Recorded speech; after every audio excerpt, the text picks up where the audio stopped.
A gente vê a história de Neemias. Neemias reconstruiu 52 dias. O que não conseguiram reconstruir em décadas. Uma das chaves mais poderosas da história de Neemias é a forma como ele era indiferente à opinião dos outros. Irmão, olha para mim. Tão importante quanto você se inclinar para uma opinião de Deus é você se tornar indiferente a uma opinião que não vem de Deus. E Neemias estava lá construindo, o povo querendo retaliar, os inimigos querendo dividir, e ele estava focado. E aí, em algum momento envia um mensageiro. O mensageiro fala: Neemias, estão te convidando para descer e conversar lá embaixo. Ele fala: eu estou ocupado demais com a visão que Deus me deu. E a Bíblia diz que quando o mensageiro ele retorna e dá essa resposta, então os homens que haviam enviado ele na primeira vez enviam novamente, e ele fala a mesma coisa, e ele recebe de Neemias a mesma resposta: avisa para eles que eu estou ocupado demais com uma visão que Deus me deu. Irmão, olha para mim. Tem momentos da nossa história que a gente precisa ser um pouco mais direto com quem tenta tirar a gente do foco. Às vezes a gente fica preocupado demais de não ser ríspido com quem quer tirar a gente do caminho, e a gente acaba sendo neutro com quem está chamando a gente para um lugar. Você tem que fechar todas as portas de acesso a comentaristas, a pessoas que dão opinião, a pessoas que querem te influenciar, mas você precisa abrir as janelas dos céus para toda palavra que vem de Deus, para todo conselho que vem dos céus, para todo fundamento que é inabalável. Irmão, o que a gente precisa não é de mais opiniões, a gente precisa é de mais fundamentos. Eu fui esses dias num podcast que é muito relevante no Brasil, e ele me perguntou qual que é a sua opinião sobre isso. Eu falei: ninguém quer saber minha opinião. Porque daqui a 30 anos, 10 anos, 20 anos, eu não estou nem mais aqui, ninguém vai lembrar de mim. Eu estou aqui para defender fundamentos. Quando o mundo te pedir opiniões, dê fundamentos. Então, assim diz a palavra de Deus, assim diz o Senhor, assim diz. Você entende? Porque a gente para de se mover por aquilo que a gente acha, irmão. O que a gente acha está enraizado em sentimentos, está enraizado em percepções, é sensorial, é superficial, passa. Opiniões mudam. Quantas opiniões você tinha em relação a alguns temas centrais há 10 anos atrás? Eles mudaram hoje, vão mudar daqui a 10 anos. As nossas opiniões são volúveis, mas existe um fundamento: as palavras do Senhor não são. Todas as coisas podem passar, mas as minhas palavras não passarão, diz o Senhor. Você está comigo? Se for para Jesus, você pode fazer melhor. Aleluia.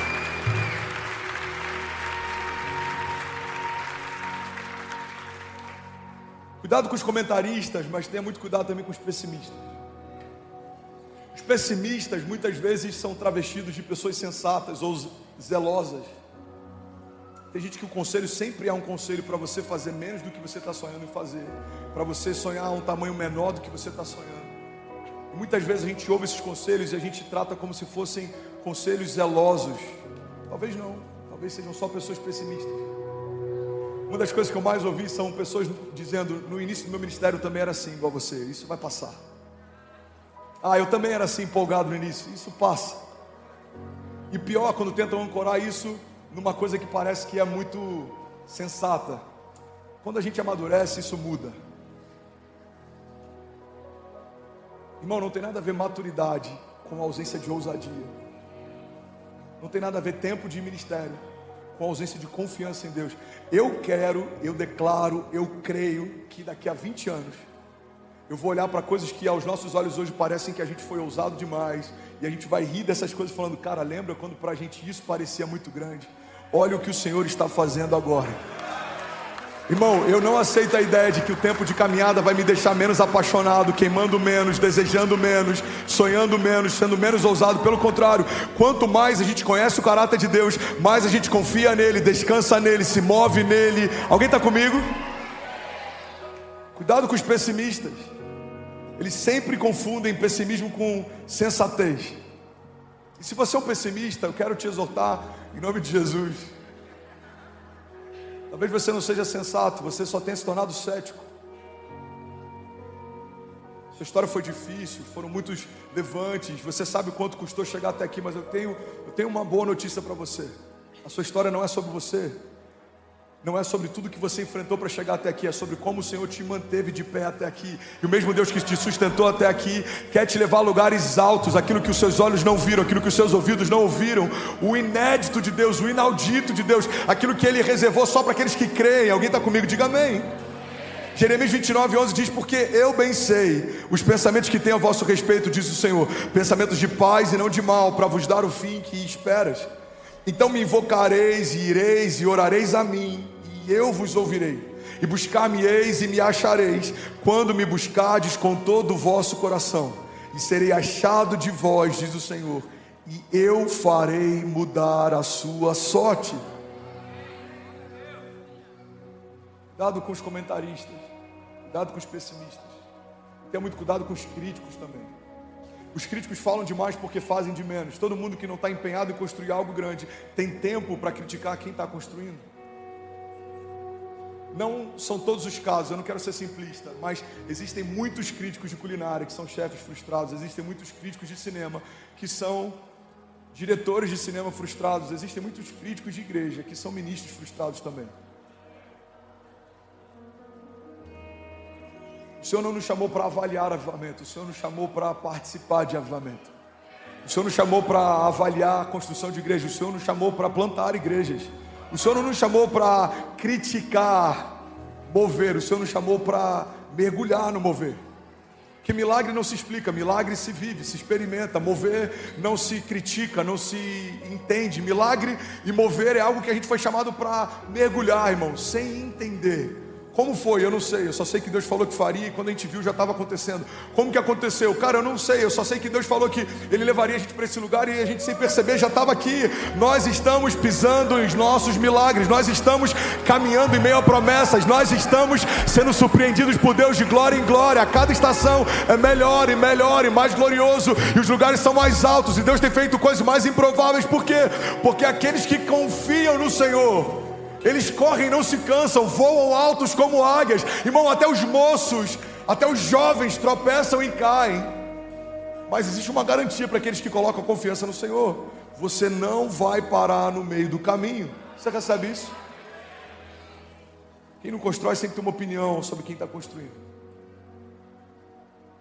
Agora, algo que por muito tempo, irmão, eu consegui manter meu coração impermeável, mas nessas últimas semanas eu confesso que eu fraquejei. Eu confesso que eu parei para dar ouvidos a pessoas que não querem me edificar. E uma chave que eu aprendi em 2018, quando eu cheguei na América, e eu quero profetizar sobre você, eu quero relembrar e enraizar ela ainda mais no meu coração, é que a gente não precisa se preocupar com quem nos persegue, mas a gente precisa ter cuidado com quem nos distrai. Guarda isso. Não se preocupe com quem te persegue, mas tenha cuidado com quem te distrai. A gente viveu nessa semana da Global algo tão glorioso, a igreja viveu algo tão glorioso, mas um dia antes de pregar, na noite que antecedia o dia que eu ia pregar, eu fui setado de todas as formas que você imaginar. Por 5 anos, essas setas nunca tiveram acesso no meu coração, mas naquela semana eu falei: quer saber? Eu vou responder. O que eu percebi?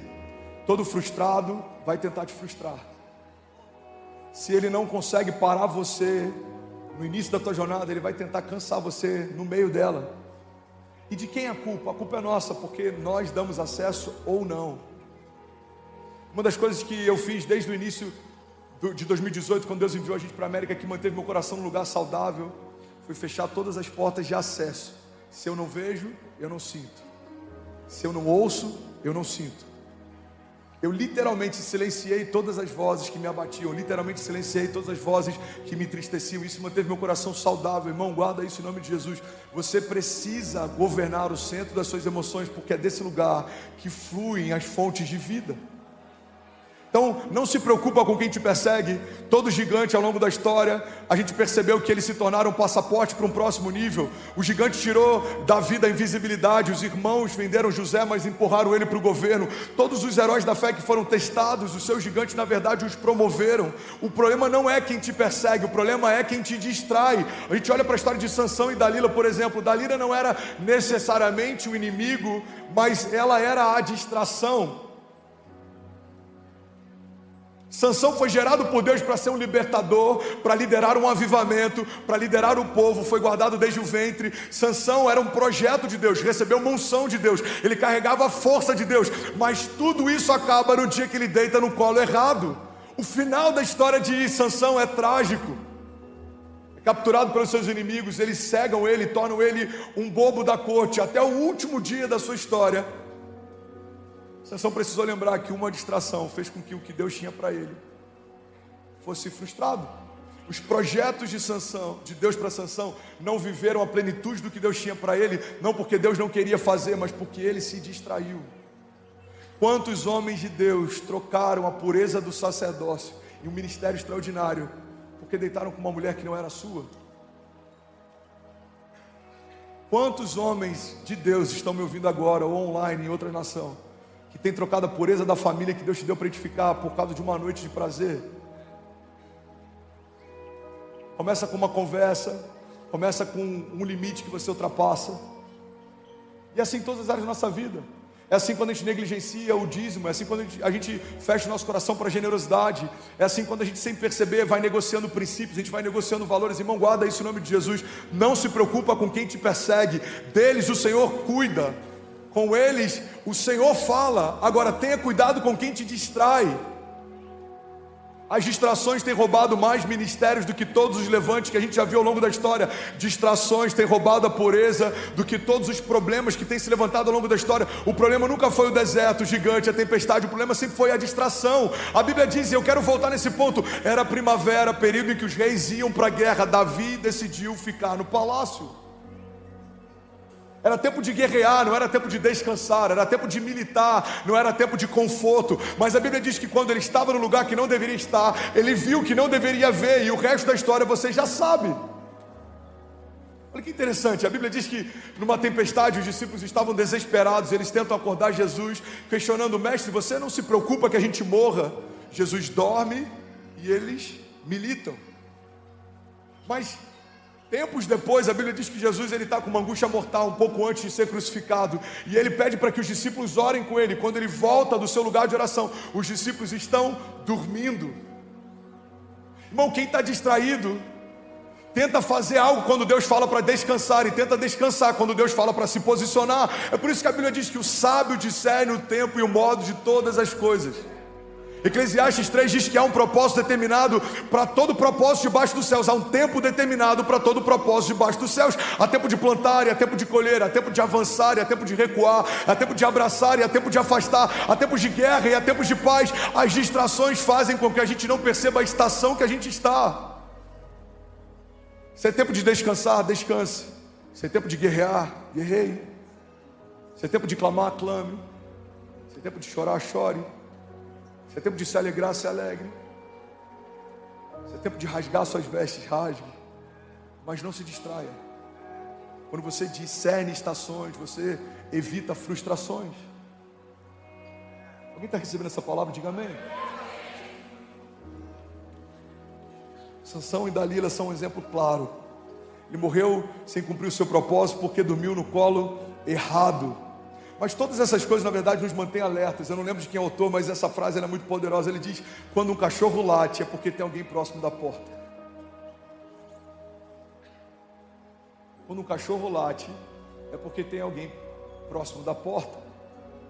Igreja, não se distraia. Estamos vivendo um tempo poderoso como igreja. Estamos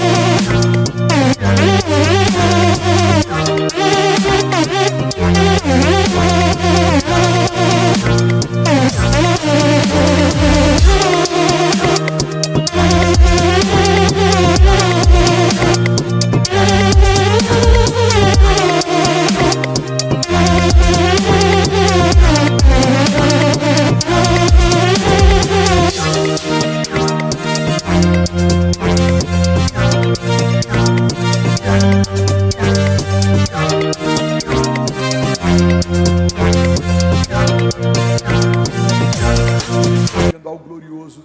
A gente está recebendo testemunhos de famílias que estão prosperando, negócios que estão crescendo, casamentos que estão sendo restaurados, enfermos estão sendo curados, tem gente sendo batizada com o Espírito Santo, tem algo novo acontecendo todos os dias. Deus está largando as nossas tendas, o Senhor está amplificando a nossa voz, o Senhor está aumentando as fontes de recursos, o Senhor está trazendo reforços, o Senhor está aumentando o corpo pastoral, o Senhor está aumentando a porção de unção, o Senhor está aumentando a nossa voz profética. Mas o inferno não está satisfeito. Então, se o inferno não pode parar algo que o próprio Deus está fazendo, como que ele trabalha? Ele tenta distrair quem está vivendo algo com Deus.